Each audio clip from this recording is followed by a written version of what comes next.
Very delightful morning, dear students. Hope you are staying safe and taking all the necessary precaution for this pandemic, global pandemic. Today, I, Ms. Sanoba Sattar, welcomes you to our online session for class 9th Biology, chapter 1. As you all know, children, we have discussed about part 1, part 2, and today is our part 3. That is in continuation with the chapter Cell and its Structure. Today we are going to study about the most significant and the prominent body present in the cell, and that is the nucleus. The nucleus is also called as karyon. It is also called as karyon.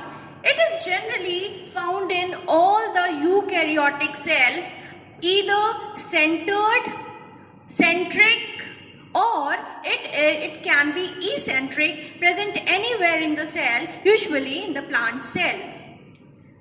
All the eukaryotic cell has a well-developed nucleus, and today we will study, in today's session, we will study about the structure of the nucleus, the various parts which are included in the nucleus, that is the nucleolus and the chromatin fibers, and the most basic question, how a plant cell differ from a animal cell. So heading to our first heading, that is the structure and function of a nucleus. As I have told you, children, that nucleus is the center and the most significant body of a cell.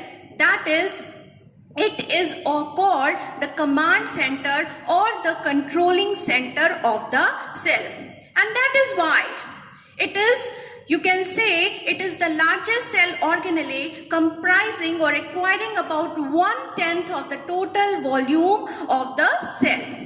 The first cellular structure, or you can say the first microscopic structure of a nucleus, was first of all noticed in 1804 by a scientist called as Franz Baer. Later on, its microscopic detailed structure was described by Sir Robert Brown in 1831, and that gave an idea about the cellular inclusion or the micro-subcellular inclusion of the nucleus. Let us start with the structure of the nucleus. How does a nucleus look like? A nucleus is a large, prominent, dark color body present either centric or eccentric in a eukaryotic nucleus. The components of the nucleus includes a membrane, double membrane bound cell or membrane called as the nuclear membrane. It is also called as karyon, that is the karyoplasmic membrane. Then the second inclusion of the nucleus is the nucleolus. The nucleolus is the prominent body which can be easily seen under the nucleus.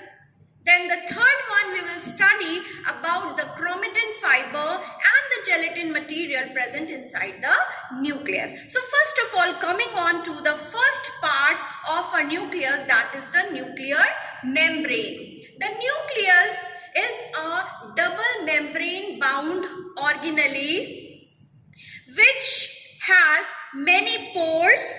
These pores are called as nuclear pores. And this nuclear membrane is a semi-permeable membrane, and it has several pores in between the membranes. A nucleus has a double membrane bound cell nuclear membrane which is intermittent by nuclear pores. The double layered membrane of nucleus is generally a phospholipid bilayer which is also semi-permeable in nature. Inside the nuclear membrane enclose a gelatin-like material, and this gelatin-like material is called as nucleoplasm.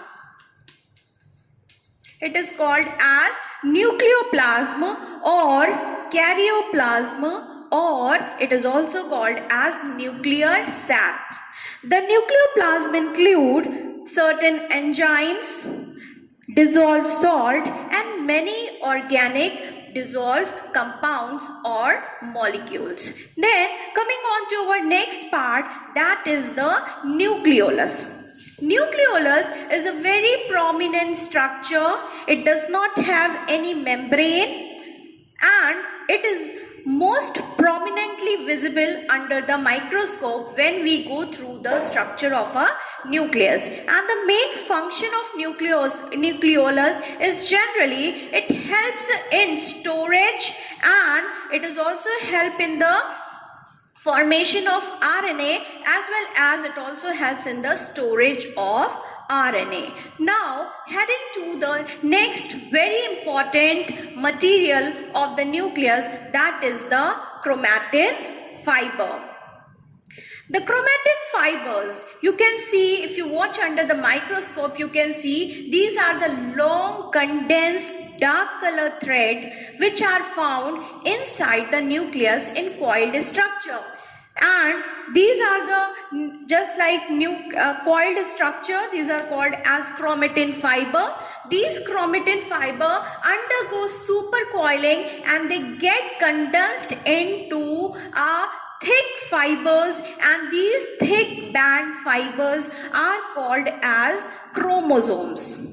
Why chromosomes are important and why they are the major and the most significant part of our nucleus? Because these chromatin fibers or these condensed chromatin fiber, which we call as chromosome, they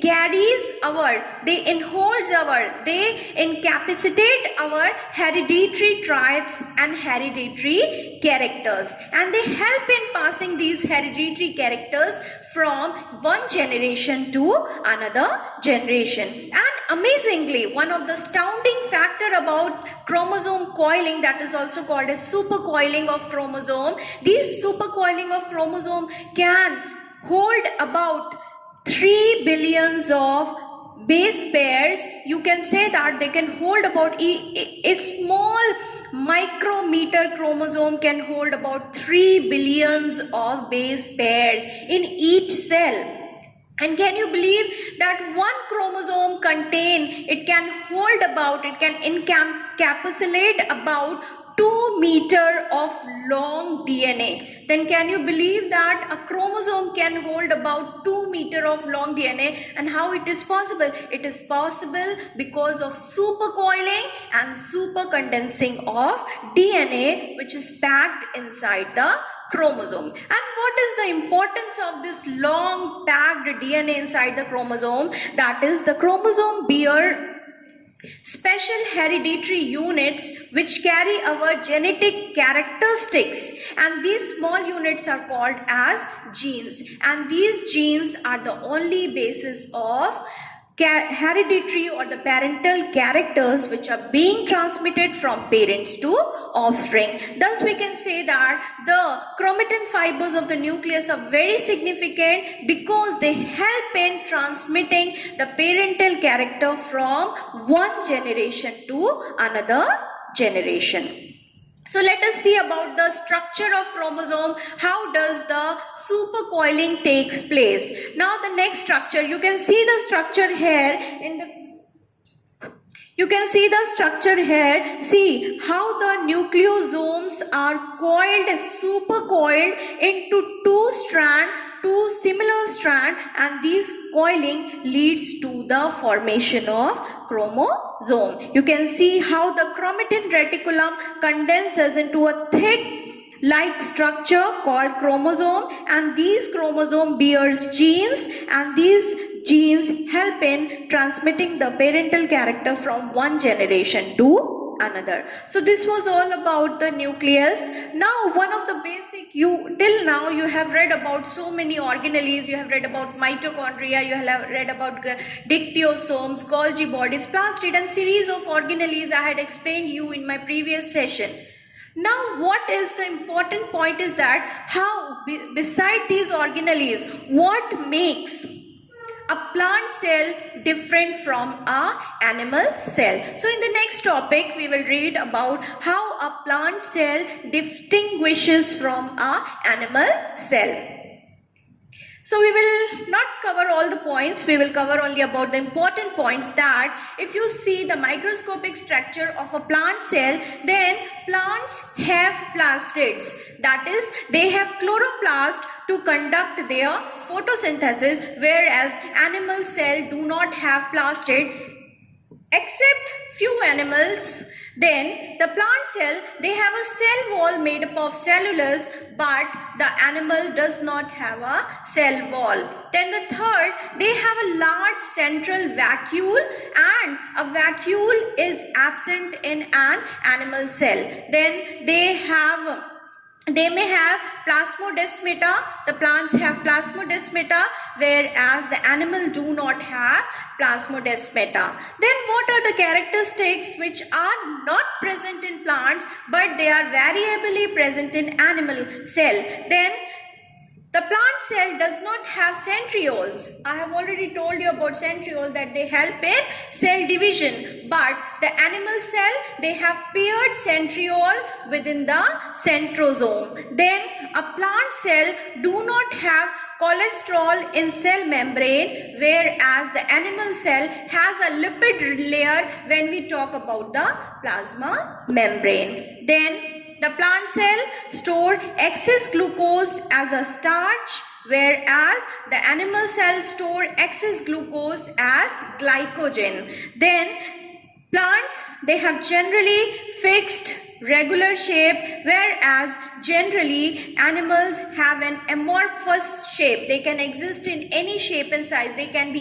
eccentric, they can be enucleated, they can be cuboidal, hexagonal. They appear in various varied shape and size. So hope you have enjoyed this tour to our cytoplasm and to our different cell organelle. Hope you enjoyed this session. Thank you and have a very nice day.